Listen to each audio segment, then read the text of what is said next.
For joining me, Isaac. Yeah, thank you very much. Appreciate it. So I think we just met in person the first time, what, a couple days ago? A couple days ago, yep. Ran into you in the hallway here at Western Fair. Yep. Yeah.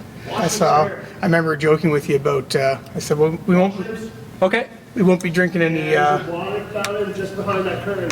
Perfect. Okay, appreciate it. Thank you. How much did you pay them to do that? Well, we got the whole, what do they call this? The carousel room all to ourselves. So. Very good.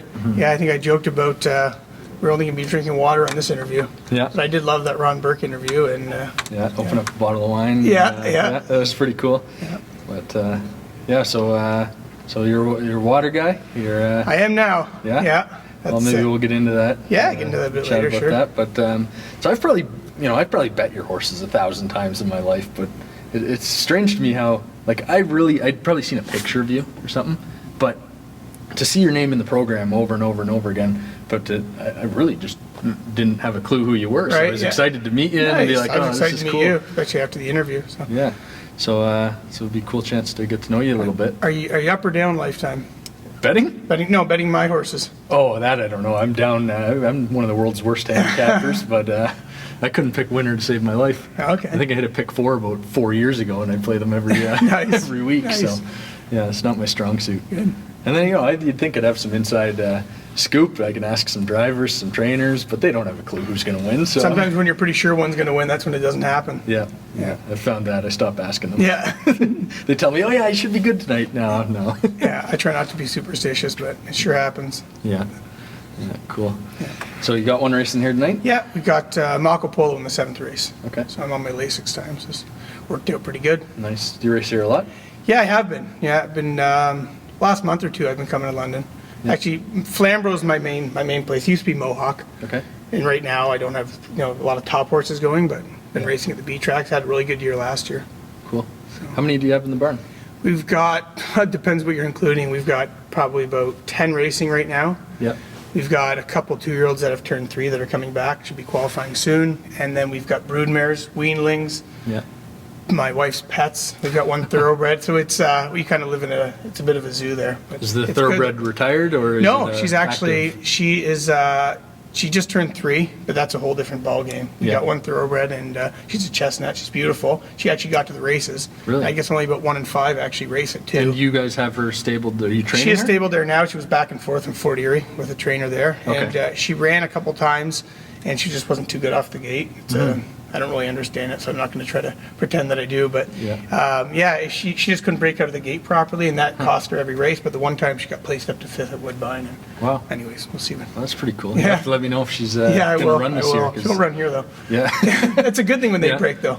Yeah. These ones you don't want them to. Yeah, for sure. Yeah. I'm fast. I like everything. I like the thoroughbreds. I like this. Obviously, harness is my upbringing, but I even like the quarter horses. Like to go out and watch them run. I just love racing fun. in general. So yeah, that's cool though. I have a thoroughbred in the barn. Yeah. I'd like to own one day. Yeah. So the easy part's buying them. yeah, it's the cheapest part, right? Yeah, that's right. You can you spend the money when you buy them. That's one thing, but the monthly bills just keep rolling in. Yeah. We're trying to get through the winter right now with my 2. Right. What are they? What sires? I've got a 3-year-old, just turned 3, Cadabra trotting filly, who's Ontario. She'll be Ontario sired stakes hopefully, and then just bought a yearling in the fall here, who's a state treasurer. Okay. First foal out of the mare, and so he's a little thing, but he apparently is training down good. So good. We're excited about it. Are your young ones all Ontario sired or? I got 3 Ontario, and then I've got 1 U.S. bred. Nice. She's so they're training pretty good. Yeah. They've gone a couple slow miles, and they're going pretty good. Cool. They're all good now. Yeah. This is the fun time. Monster, best horse I've ever trained. You can talk them up. And then as soon as it's go time, it's uh-oh. Yeah. But, yeah. Well, I mean, we got till June or something until the Ontario sire stakes start looking for excuses then. Mm-hmm. So you've been training horses. You're my age. You're saying, right? So we're 32. Yeah. Well, you're actually younger than me then. I am. Yeah. But, you might look younger though. You've been training horses your whole life. So, yeah, since I was 15, I started working around them. I bought 1/3 of a horse named Test Case Hanover. When I think it was 15 with Jean Rene Plante, and he was a pretty good horse. He maybe that was a curse right off the bat, but Gets you hooked. Yeah, I was hooked. Yeah, and he was a climber. He raced at Flammer for the most part. And we had a lot of luck with him. And then I was hooked after that. And then I had maybe one or two other claimers after that. And then I went to the yearling sale with my dad when I was probably 16, I think, if I did the math correctly. 16 or 17, and I bought, the first yearling I ever bought was Market Paid. And my school teacher, Jamie Kay, maybe you've seen the name, he's up Peterborough way now. He was my computer teacher at Tapley Benet College in Ancaster, which is a private school I went to, and he also did horses on the side. So he wanted to get one or two yearlings that year, and we got 2 yearlings, and one of them was Market Paid, one of the first babies he ever trained down. And the horse went out, and he ended his career with $500,000 made. Wow. He had a lot of highlights. Nice. He had some success early. Yeah. Wow. Yeah, so you don't realize how grateful you are for those horses until you don't have them. Yeah. Because it seems some of them, they find, what I saw with horses is, it seems like the good ones find excuses to win, and bad ones find excuses to lose. And it's the most true thing I can tell about horse racing if someone asks me something. But yeah, that makes a lot of sense to me, because you see, like, there's always a reason, right? And it's like a horse will go its whole career with like, they were a little sick or something a little wrong, and they just find, and then they just don't perform. Yeah, that's right. Whereas other horses, they do it despite being a little sick, or despite being a little sore. Yeah. I like the part in the Ron Burke interview. He said, you start looking for excuses here and there. He said, when you start looking, and so it's almost, you don't want to come to terms with it yourself. That's right. So you try to be like, no, maybe not. Maybe when they're healthy again, it'll be better. Huh. Yeah. So did that springboard you into, like, did you build a big stable up out of there? Not right away. I know my parents didn't want me to jump right into the horses. I was still in school, but I was a bit of a wild child, and I wasn't good at sitting still. I had all those labels: ADD, ADHD, learning disabilities, all that stuff, and I just didn't want to be in school. And I remember I'd start taking off at lunchtime to go up to the barn, watch how Market Paid's training, and jog a couple with JR, and I also had a little business on the side, collectibles business, coins and banknotes. And my family was into that. I used to follow my dad and my grandfather around the coin shows probably since I was about 6 years old. So it kind of came naturally to me. And I was flying all around Ontario, actually all around Canada, different provinces and everything. The age of 16, I had a business named Cadillac Coins. I was active on eBay. And I was in school. I should have been doing my schoolwork, and I'm in my computer class with my teacher, who also trained my horse, and I'd be on eBay checking how my coins are doing and stuff like that. And so I was into the horses. I was hooked right off the bat, and then I started really liking them, and I started going to the barn every day with JR, another idol I looked up to there, and I just went on from there, and I started working with them, and JR was still training them full time at that point, and then all of a sudden, I got my trainer's license, and when I got it, I don't even know how good I was at putting the equipment on, but and Test Case Hanover, I ended up racing that horse, and I think a couple starts in, I got my first training win, and it just took off from there. Nice. So that was it for school. Yeah, that was it for school. And you can at least blame the teacher. Say the teacher was a bad influence. Yeah.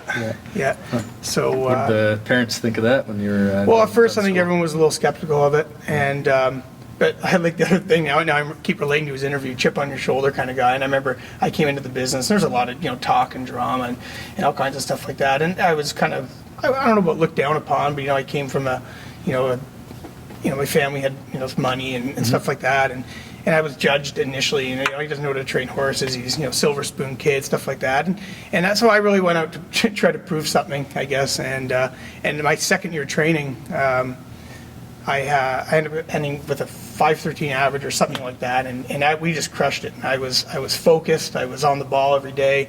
I worked with JR, and we had a full barn at Stevenson's, and our numbers were astronomical. And I just put everything I could into those horses, like work-wise, and we spent a lot of money on them. And people were, they were looking down at me. They were calling me a cheater, stuff like that. And the more people did that drove me. And eventually, I don't know if it went to my head or what happened, but it started catching up with me. And what I realized from a young age, now I mentioned to you, it's some mental health issues, and I don't think it's talked about a lot, but even from a young age, I realized that I was always trying to fix the way I felt internally with things on the outside. Yeah. And I think that started, with horses, and my escape was to win a race. So I would do whatever I had to do to win a race, or work all day in the barn, spend a lot of money with the vet, and all stuff on the up and up. But I would do whatever I had to do to win, and that was, I would say, maybe my first drug or whatever, and then the gambling aspect got tied into it, and I had a lot of free time on my hands. I was lucky; I was successful at a young age, and I started getting into some other trouble, which eventually. Which ended up kind of taking me out. I had a big rise and a big fall too. And I think my second year training, they had an article up in Standard Red Canada. They were going to vote in, top 10 trainers of the year who should be up for an O'Brien, and I was one of those people. And so I don't know. Just starting. Yeah, just starting off. So I had the gift, and I also knew to tear things down. And I always struggled with consistency. And I think that can be a lot. Maybe that's a little in depth, but no, I mean I can totally get how. I guess starting off on such a high note, like you said, that was the worst thing for me. You claim your first horse and you win, and then you start training, and all you do is win. It's setting you up for something down the road. That's right. Things were going a little too well. I was doing things my way, and it just I kind of wish I never really had a lot of. I learned a lot on my own. That's the best way to learn, is make your own mistakes. But I never really had too many people that.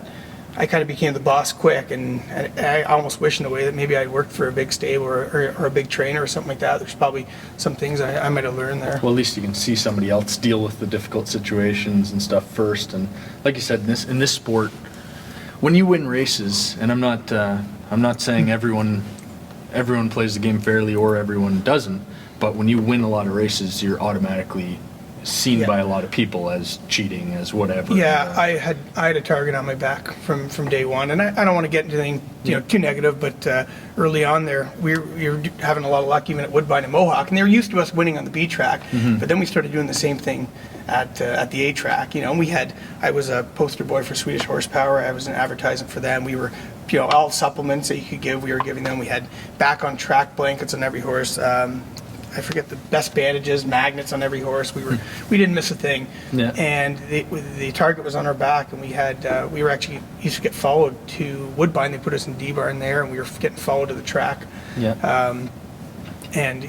People they talk a lot, and kind of the more they talk, you kind of want to keep proving them wrong, I guess. Well, the best thing you can do when they put you in D-barn is just keep winning. Yeah, You're like, well, that's not gonna stop us. Yeah, and people that are really doing something they shouldn't. The horses don't last, and you can't just give a horse something and a horse be good. You got to take care of the basics, and a horse be healthy and all that stuff to be consistent. Right? I mean, at least from what I've seen, and I'm not an expert, but the people that I've met that are successful are great horse people, and they take good care of their horses, and they spend the money on them. And it's exactly. Every single person I've asked the same thing. Is it starts with feeding them right, and for sure, not cheaping out and buying half price feed. It's like, no, we spend money. We got good hay, we got good feed, and just starting there. Yeah, and I've heard it say like with the horses, if you don't want to spend the money, it's pay now or pay later. Yeah. So. So, has that pretty much been the story from your training career from there to now, or has there been any big ups or big downs along the way? Oh, pretty early on there, like I said, Mockapate, I had him going in Immaculate, and they were winning a lot of big races on the B track. Probably the highlight for me, he won almost every Slots Cup elimination, bunch of grassroots. He won the Kempenfeld final, going for like 60 grand in Georgia, and that was unbelievable. I owned him myself. And JR, my buddy, drove him, and it was just it was unbelievable, and I rode that wave. It's just like the momentum. It just kept going and going, and the more you win, everything just kind of flows, and until it doesn't. And so I was pretty good at. Is this like 2000, early 2000s, like 2004, 2005, that kind of? Wouldn't he win?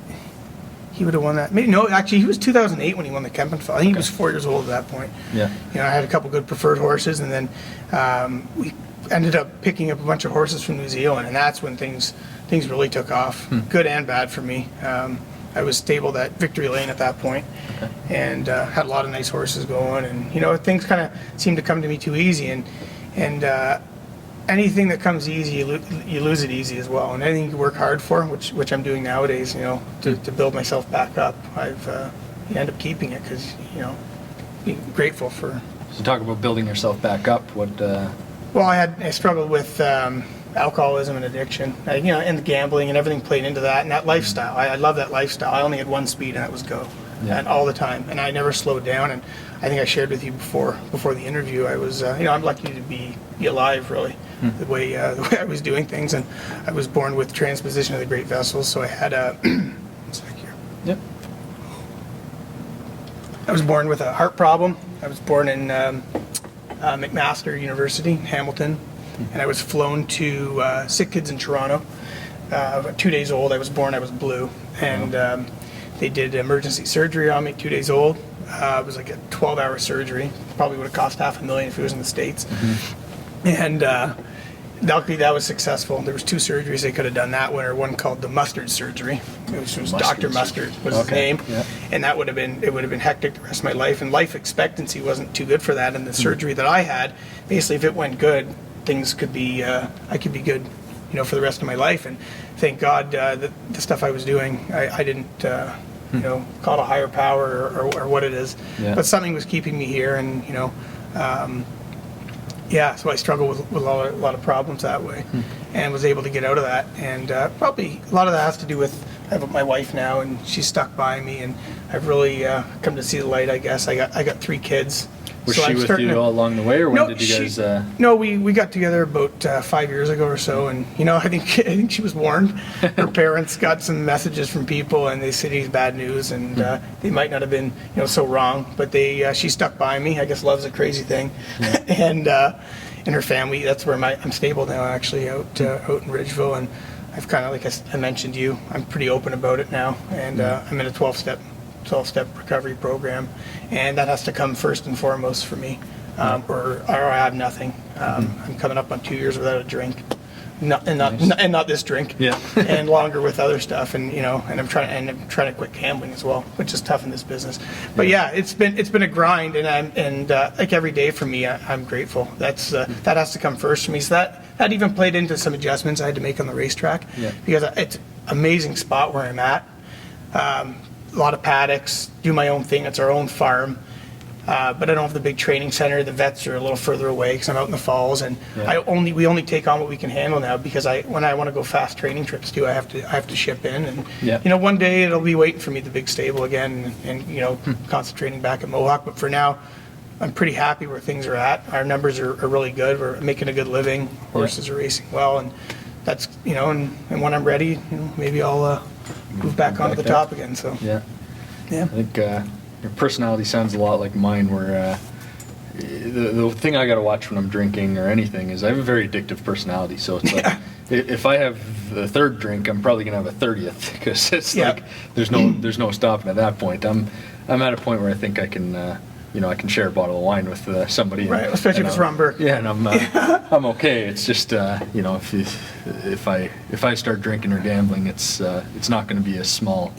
thing. Yeah. So I had to realize that. It's the first for me. It was the first one that got me in trouble. I didn't realize that forever. Yeah. And, there's something about this sport too, and I think it's kind of just baked into the culture, right? And it's happened in the Ontario region in general, just with the opioid crisis and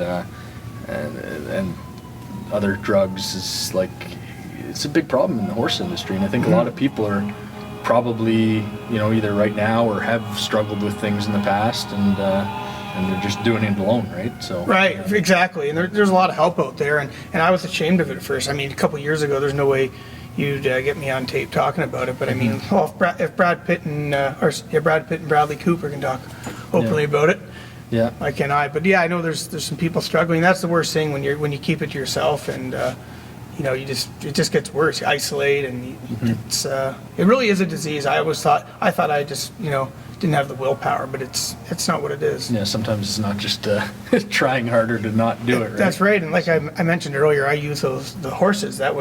I needed to win, and that's why I used to get. I was a bit of a hothead. I got really frustrated when things didn't go my way or when I didn't win, and because that was the only relief I was looking forward to that day, was to get in the winner's circle. And when that didn't happen, and that drove me. But I don't need that drive to win now. I look at things pretty realistically, or I try to. And so how do you view now? Like you said, early in your career, you had a target on your back, and a lot of people kind of looking at you and saying, "Oh, he's he's either been handed this or he doesn't know how to Exactly. train horses. Now looking at it, how do you feel today, knowing this is you've got your new you? kind of Yeah, thing? I'm pretty comfortable in my own skin. I could never say that before. I was always felt like my skin was on tight, and I always had to prove something. I don't now. Like I'm so happy just to be a good father. I have an amazing woman by my side who, to be honest, does most of the work in the barn. Like she does all the stalls and helps me out, and she's there for me, emotionally and all that stuff. But I think I went off topic there. Your question, it's just how I am today, yeah. Yeah, that's the thing. Just being okay with the way I am is probably the greatest gift. Do you find people? They're starting to get to know me. They're still leery. They wonder, is this just an act or whatever? And Does anybody basically still put on you that you've noticed what you'd see as the old you? It's like you said you were a hothead. Do people still assume that you're going to be like that? Yeah, they do, and that's why I'm really cautious to be aware of my behavior. Because it's natural. People have anger. People flare up and stuff. But I don't react to things the way I used to. I've got a sponsor in my program who's really, he's really helped me. He had a similar story as me, and came in. He had lost everything at the age of 37, and now he's one of the most successful guys in Niagara Falls. He owns a jewelry shop. I won't mention his name, but.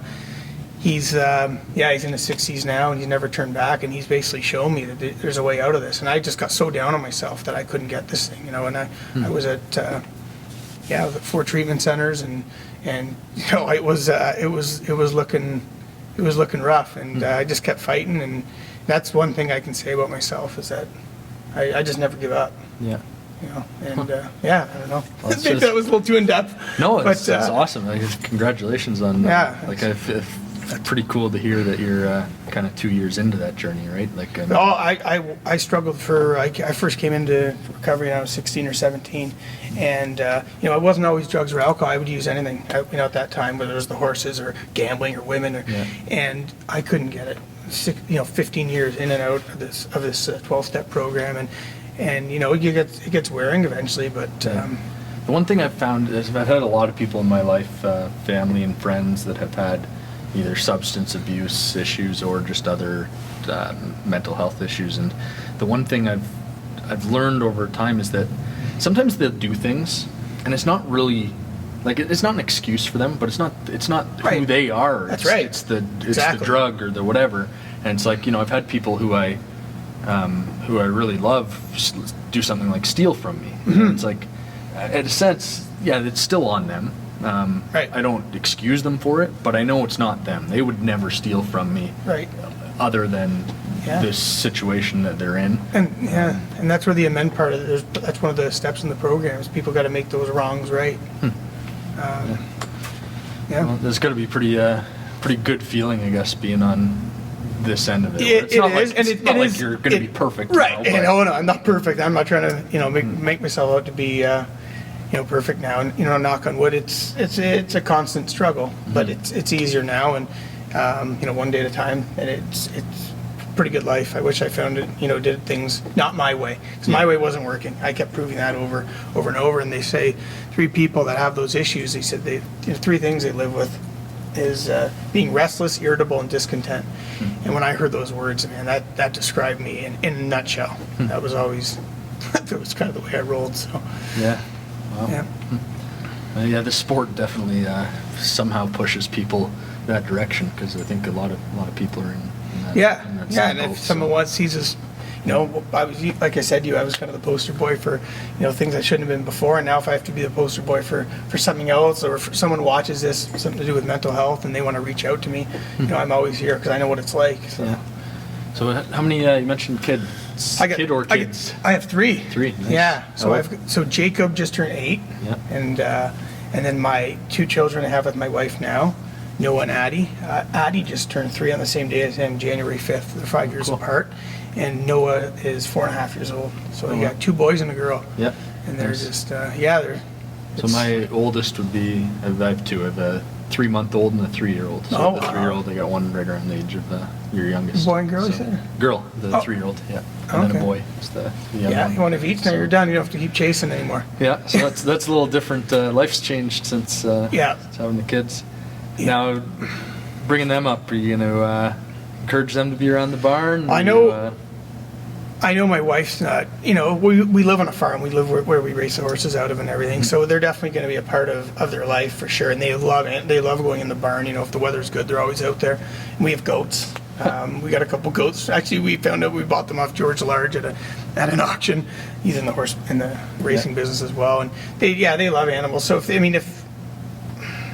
live and let live. If they end up wanting to go that route with their life, then we'll be there to support them. But it's a tough business. And, it's a tough business. My other boy, Jacob, he loves the horses as well, actually. So I just ordered him his first training suit, which should be done at the end of the month. So might have a driver on your hands. Yeah, he jogs with me, and yeah. That's pretty cool, though. That's got to be nice to be able to. Oh, they love it. At least in the summer. The winter, I don't know if anybody's having fun out. Yeah. Jogging a horse at minus 20 or something. Yeah. At our farm, we have an indoor arena, which is. Oh, really? Yeah, my father-in-law, he built it a long time ago. So you don't miss any days then? We don't miss any days, and it's a lot bigger than a wheel, that they put the horses on. Yep. But we hook the joggers on, and it's got normal like arena dirt, but we've got a special substance on it to keep the dust down. Okay. And it's only 1/8 of a mile, but we jog them nice and slow in there. It builds them up, and we have a bigger track out back. Okay. And so we don't miss too many days, and we can turn out in the arena. We also obviously turn out a lot outside, and that's a big part of it. How do you split it as far as, do you feel like you're are they on the track a lot, or the arena, or do you kind of? Oh, they're mainly if they're mainly outside on the track for sure. They got fresh air is huge. They got to get outside. We just recently put windows in the barn, but those days where a lot of people aren't getting out in the winter, I love racing in the winter because I think I got a bit of an edge there. They get out every day. We have a pool there, a swimming pool for the horses. Okay. So you think the edge in the winter comes from the fact that other people are missing days? They're missing days due to track condition. Yeah, and like I said, I don't have I race a lot. My horses, if they're in good shape, they're healthy, they're racing. The younger ones, I switch between my farm and Jim Wellwood's. He's got a training farm there in Ancaster. I give him a couple, or I drive up there myself when I got to go the faster miles. But yeah, we keep them. Big part of our program, just keeping them happy and fresh, and a lot of turnout. So if you have one racing every week, will he race right off the farm? Always. Will he go train somewhere else? Very rare. They're racing every week. They might go a slow mile, which I can do that out back. Yeah. But they jog a lot and they get outside. But yeah, I don't train very hard if they're in every week. I like to be fresh and happy. Race them in the right classes. Yeah. I'm hearing that. They're all different. That's what I try to do, especially because it's I got a smaller program going on right now. So you customize the program. Yeah, I just try to adapt to every horse. They're all different. I don't have any set thing that I do. I think my biggest gift would be just really reading the horse. I almost treat them like they're people, and just they're like, people are all different. One thing's going to work for you is not going to work for me, and they're all the same in some ways, but. So having the tools, you might swim one. Sure, a lot of the sore horses we had one horse, and she's still racing okay. And I don't mind bringing up who it is, but only one star. And she was a sore horse, and we had her 3 months. I don't think she jogged a mile and go pull her lines up. I think she won almost every start. And you do that with a normal horse that's fit and doesn't have any soundness problems. That you're going to lose your edge, and in that case, you've got your edge. So just be swimming her every day. Just swim. Wow. Yeah. That's pretty cool. I've seen like a lot of. I think in Pompano they had a treadmill that was like half underwater. I've seen that. Different stuff like that. I've seen that at a farm near Campbellville, actually. But I've heard from a lot more people. Seems that just be changing over time. I know when I was a little kid, it's like people were training 2-3 trips and training these horses hard, and it seems to be more and more people are just jogging and when they're racing, right? Yeah. Like you got to train them if they're off a few months. Exactly. That's you just adjust, because you might do something one week or have a horse that just got back to the races. Sure, of course, that's a horse that's going to have to train 1 or 2 trips during the week. But now all of a sudden you got him on a rotation where he's racing every week. I mean, and then they start getting maybe a touch sore. If you start training them during the week the same way you were coming back, you're going to lose your edge. That's what I think. Some horses do. Some lazy horses do need to train. Yeah. Do you have any sort of type of horse that you like? Well, my favorite sire is Mach 3 for a lot of different reasons. But I like, that breed. They're not, I wouldn't say hot, but they're just ones you keep fresh and they're gonna put out. I love those kind of horses. The ones I click with, they like getting outside, they like turnout, they like being, keeping them happy, and stuff like that. Yeah, sore horses we do good with. Obviously, we're not going to race them when they're lame. Yeah. But when they're sore, I'm pretty good at keeping them going. Yeah. I'm not afraid to use a vet. Have the vet come out and spend a little money if we have to, and do whatever we have to do. Whatever's right by the I horse. think having a pool is a big edge there. Huge with the edge, sore horse. huge edge, I yeah. found a lot of times, I haven't really done a lot in the business, but when I was down in Florida with my dad, I helped him and when he was training a couple, and we had some success. Just horses with bad feet, and we just Epsom salt foot bath, and it's like For sure, this thing turned on a dime. It was Yeah. like now all of a sudden he couldn't lose, and before that he looked like he couldn't race anymore. That's right. It's just, I love what you said. We tub a lot of their feet, and it's just putting the work into the horse. As soon as you get lazy or cut corners, you're gonna know why you got beat.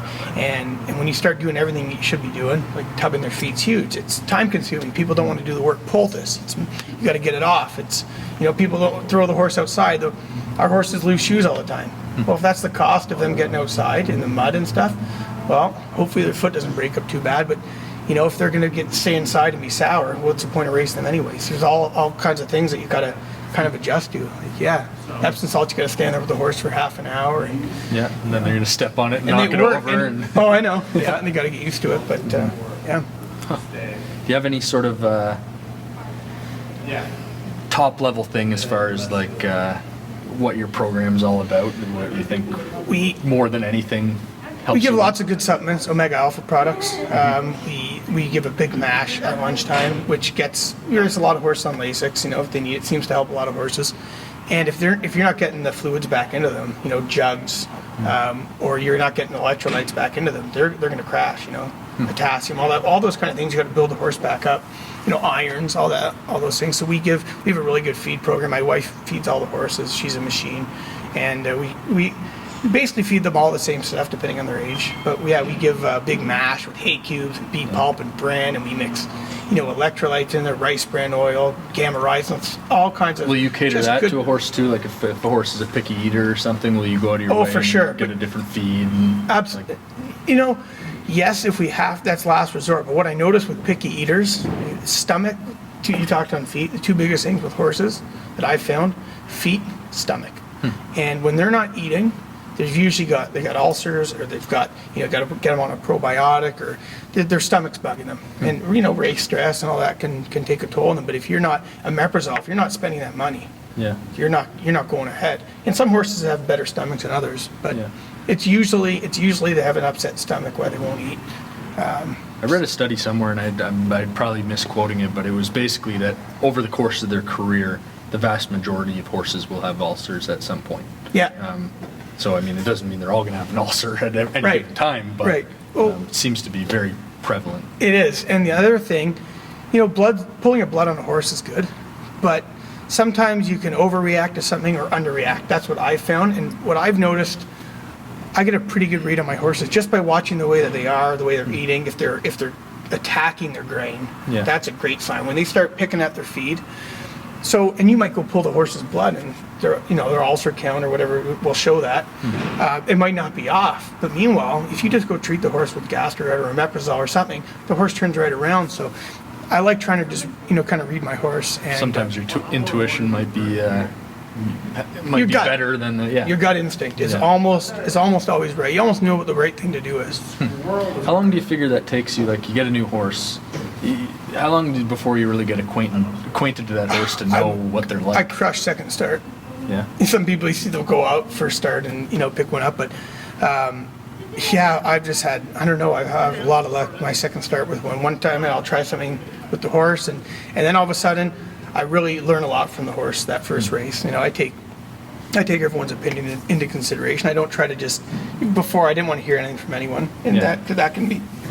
that's not a good thing either. So I just try to take everything in with a grain of salt and talk to the driver, see what other people think, talk to the vet, the blacksmith. But at the end of the day, I'm going to do what I think is right by the horse. But there's so many factors. Yeah. And I just try to get a read on the horse. I remember one of the best horses I've trained in the last couple of years was Gin Shark. And first start I had him, he was all over the place. he was running in, running out. He was almost made a break, and it was my first start with him. And I learned a lot from him that day. We made a lot of adjustments. We treated him for EPM and vet work, and made a couple other adjustments with him. And I was confident myself. I said, he had one bad start. He's not going to have another one. He won 5 in a row, and he went up and he won preferred his last 2 starts at Mohawk, and then he went to Chester Downs, and he was second, going for, was it 150 or 300,000? And even with some killers. And yeah, he was a cool horse. So it'd be tough racing down there. Yeah, it was. And that track's in a rough spot too, Philadelphia. Yeah, I've been down there. Yeah, they just said when we were heading there, they just said, don't go any side streets. They said just get to the track. And and it was a lot of fun. I've had a lot of fun in this business. I raced Moncapade in the Gold Cup and Saucer, and I remember I was stressing about, what if the weather's bad? What if they cancel? And I don't know who the guy who ran the show there in PI. Have you been there? Yeah, I've been there. And he told me, because I think it was the 40th year or something. And I might not be. It might have been the 30th or 50th. Sure. And he said, he said, Isaac, he said, we haven't canceled this race, rain or shine, in 50 years or 40 years. It's never been canceled once. We're going with it, right? Yeah. And because in the elimination, he got parked the whole mile, and he still got on the final. He was third, and we were ready to go. And sure enough, they raced almost like 3/4 of the card. They were getting ready for the Gold Cup and Saucer. We drew the rail. Yeah. And that was 2008. And sure enough, they canceled. The track was too deep, so we had to come back, 12 hours later and racing it. And that day, he finished 4th beating the length, and he raced his guts out. And that was. There's so many highlights, from the business. It's been a lot of fun. I think that was the year before I first went. That was the one that was canceled. I'm pretty sure. So you went 2009. Maybe not then. Somebody told me the stories, but maybe I get my years mixed up. But because the race normally goes at midnight on the dot. Right. Yeah. And they were saying that because the year I was there was bad weather too, and I was not sure. Right. If it was going to hold up or not. But this was a wild atmosphere. Yeah, it was unbelievable. Yeah. It's a cool race. And, you got any is that one on the bucket list to win, or any kind of? Yeah, I'm just I want to go back there. Every year I'm making a plan to go back there, but so our day-to-day life is so crazy. We got kids running around, and our in-laws help a lot with them, and we're just we got something to go. We're concentrating on that, and just putting one foot in front of the other. And I know it's my time's going to come again, and I'm going to. Do you sort of have any aspirations, or do you just try to do the best you can with what you got? I just try to be is there like I want to win the North America Cup, or I want to win this or that, anything like that? Not right now. I'm just every day is kind of a win for me, if that makes sense. And I want to win. What would I like to win? I mean, that would be amazing. I've tried to win the Battle of Waterloo. I love that race. Like you said, it's almost like the Gold Cup and Saucer, and I just try to whatever's next. That's kind of the way we've been going, kind of go with the flow. And how's your barn? Do you guys own your own, or do you have owners? Yeah, me and my wife own a couple. We got a couple owners. My parents own a couple. JR, we've got reacquainted, and he's got some horses with me, and he drives a lot. So yeah, we've got. I like what another thing that Ron said. All these things he said in there, they were like. So true. He said, people don't like racing horses with me, or we're not enjoying each other. Yeah. And that for me, I might take things, to heart too much, but if I'm not comfortable with what's going on or happy, I'm too hard on myself. I think that's a big thing. So I try to just keeping it. I think it's one of the reasons a lot of trainers struggle to have owners is they're so hard on themselves that when they lose a race or something goes wrong, I'm the worst. They're already blaming themselves, and they can't get the courage up to have that conversation with the owner, and it's just like they just want to hide. They just don't want to talk to an owner. Yeah. Or they're going to get frustrated or whatever. But it's like, and that's the worst thing you can do. And that's probably my biggest change is that I'm just not so reactive anymore. I can just take a step back, look at things realistically, and adjust. And it's helped me, immensely. I think it's important for a lot of people. Like, some people can survive on their own, or maybe have one good owner and can make it, but the majority of trainers out there need owners, and they need people who are going to buy them for horses. Sure. For sure I do. Yeah. And so, like, for most people out there, that's always going to be a struggle. Is how do I do this? How do I have an owner? And, for sure. Yeah. It's nice when you own your own. When things are going good, it's nice. Yeah. But if things aren't going so good, you don't have money coming in to pay for anything. So it's nice to have a little bit of both, for sure. Yeah, if you only own your own, no training bill money coming in, that's that's tough when they don't win for a couple months or something. Yeah, exactly, for sure. Who you're one in tonight? Who's driving for you? Mark St. Louis. Okay. Yeah. He's pretty dominant around here. Seems. Yeah, I like it. I like his style. Yeah. Cool. You got a good shot in the one tonight? Yeah, he's really good. He's a horse. Horse we had before actually, and he was sold, and then we just took a shot, claimed him back, and he dropped his allowance. So he was 4. Now he just turned 5, so he lost 25% allowance. And, he's in for a tag tonight? He is. Yeah, he's in the same spot we claimed him. Last week he got parked for a different trainer, and tonight he's got the rail. It's a short field. I'm expecting him to be pretty good. We had a rough night here the other night, but. How do you find it racing here as far as like the half-mile track, tight turns, short stretch? You know? I like it. That's why I try to, even where I race the horses, I try to adjust. Like London seems to be, I don't want to say cheaper, but Flamborough, you get a lot of those trainers that are, the horses just kind of struggling at Mohawk, and they'll drop them in to Flamborough, and Richard's there. Well, Richard comes up here as well on the road. Yeah. But it just seems like London is a little cheaper racing than Flamborough. So when we got one that's even struggling at Flamborough, try to come up here and, Do you find it, so you're trying to find a class where your horse can win. Do you find that you actually adjust anything in the training based on the track? Like, so here, this first turn, if you draw the 5, 6, 7, I mean, clearing this first turn is tough. Like, do you do anything different? It is, but I still remember, I don't know if this is true, but I have had some horses sprint out of the 7-hole pretty good. Mm-hmm. And I remember years ago, Doug McNair used to be my main catch driver when I had a lot of horses going to Mohawk there. And I remember one day he said to me, you want to know the best post to leave from out of the 7-hole? Best post to leave from over London? I said, what's that? He said, 7. He said, if you time the gate properly. It's because the wing opens up. Yeah, and especially if you got one that can leave the gate. It all depends if they have that quick step. Because, you're more on the outside, so I think you can get up to speed more in the turn and kind of slingshot out of there. But Flamborough's got the slanted gate.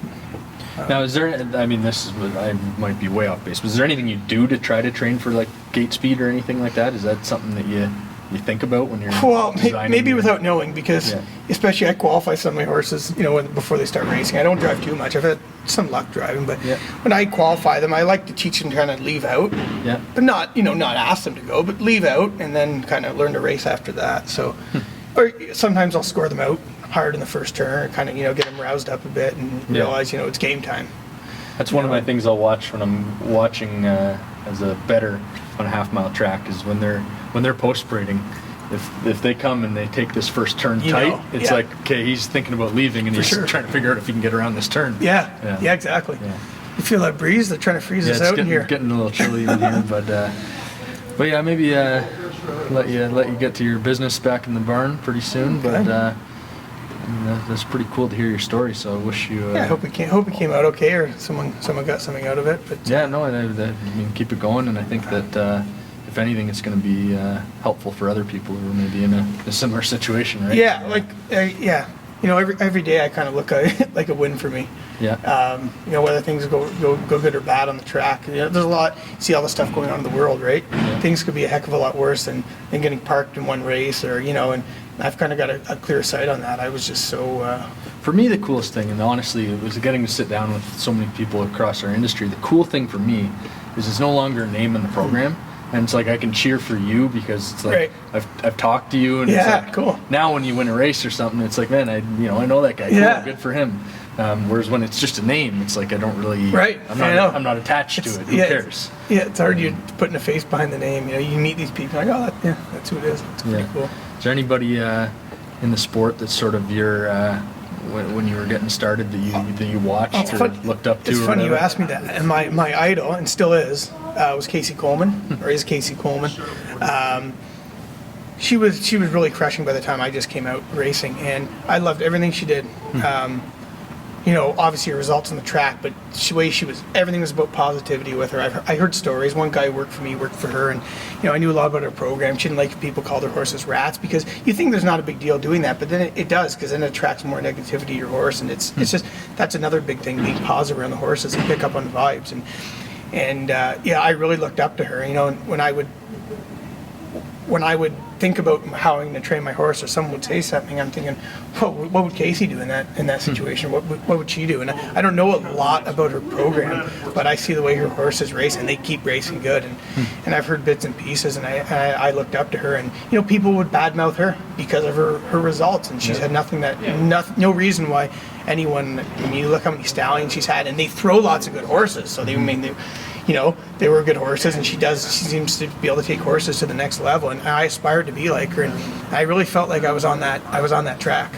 And I'm planning on getting back there, but I was on that track, and I think I had that level in me, but it just, managing horses I struggle with, because I was looking for that quick fix, and I'd maybe over race a bit, and I didn't feel like I could build a horse up to the big race, and I think that's coming with maturity, like everything. It might be a different skill, right? Because a lot of people start out in overnight races, and it's a different strategy when you're trying to, you got a 10 claimer, and it's like, okay, we want to race this horse and maximize their year, but that's a lot different than, okay, we got 5 stakes races in the calendar, and we got to work around these dates. Yeah, I just felt like I get horses to pop sometimes at the wrong time. Yeah, they're their best in the prep race instead something like that. I have horses, win eliminations at big races and get beat in the final, or stuff like that. And that, because I want it to go for it every week, and sometimes that backfires. Yeah. Patience, and I've done good with some trotters, but also, it seems like pacers and trotters are a little different. The way you gotta work with them. Do you have one you think you're better with? Pacers for sure. Yeah. Yeah. I said the Mach 3s. But I've had some good trotters, but How do you buy? So if you're at a sale, or if you're, what are you looking for?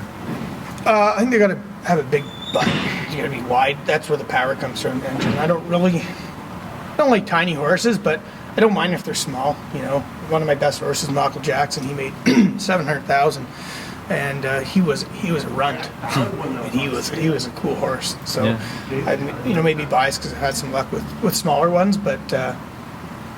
I just look for, I like the way they move in the video. I like to watch the video, and what I noticed with a lot of good horses, they look like their feet don't touch the ground. They just almost like they're floating out there. They've got this balance to their step.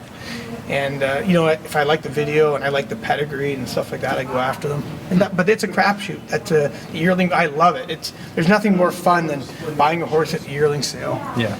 Developing it and having it go out and win a race. It's like it's your own kid, especially when you raise it. And we're raising a couple horses now too. Yeah. But it's tougher. It's more risk, I would say, than claiming one and putting it back. And if it doesn't go, you drop it a class. And there's definitely a different level of attachment to it. Like, for sure, it's your horse in a different way. And we named them. We named them all. We named them after. We had one here. He was an awesome horse. Noah's Mill. He was. Named after my son, and Mock Jacobs, Attitude, and we have fun with it. That's the main thing. Seems like when you have fun with something, things kind of work out, And I mean, you basically have to get good at that to get to the ultimate level of success, because you're not going to claim a world champion. You're not going to claim your next stud, right? Like, right. So even though it's a little bit of a lottery, it's tough. Yeah. But you have to figure that out. For sure. Some people, I guess, you can buy a champion at 2. I mean, my grandpa bought Campbella at 2. So, that's unbelievable. Yeah. But I think the majority of them, you're picking them up as a yearling, right? Yeah, and I kind of had one. Let's call it like a rags to riches story. Her name was Twinbee Inspiring, and just a horse I clicked with. And before they just raised the claiming prices after we claimed her. And she was in a 5,000 claimer, and we claimed her for 5,000. She was just put on Lasix, and so she went for with her allowance $6,250. We claimed her, and she didn't race any good that day, and we were worried because at that time we claimed her ourselves with JR, and it was a bit of money, $3,000, and we're thinking, oh no, that's going down the drain. And it's just funny how much you don't know necessarily. And she ended up making $100,000 within the next year. Wow. Got claimed off us for big money, and we ended up buying her back, and she's our broodmare now. She's got 2 babies. One just trained the other day, and she looks like a killer. He's watching. So we've had some good luck with. It just seems like if I get the right horse, it just clicks. Everything just clicks, and I can really take them to the next level. So, just finding that right horse. That's I don't mind getting rid of them if they're not working or they're just spinning our wheels. I don't mind, or you got to lose a bit, move on. Maybe it's for that horse is for someone else, and when we get the right one, we're going to be off to the races. Nice. Nice. All right. Well, I'm looking forward to seeing you at the Casey Coleman level of the game. Yeah, hopefully. Come back in a couple of years. You have three, 4 studs on the market. Yeah, I hope I can buy the kind of Lamborghini she just bought. I saw on Facebook. So, is that what she got now? Yeah, it sounds like it. Yeah, so I keep an eye on that. But yeah, I don't know if you're going to be here later on. 7th race tonight. So. Cool. I'll be watching. Okay, good. Well, I appreciate the Thanks time. a lot, Ryan. Thanks. I appreciate it.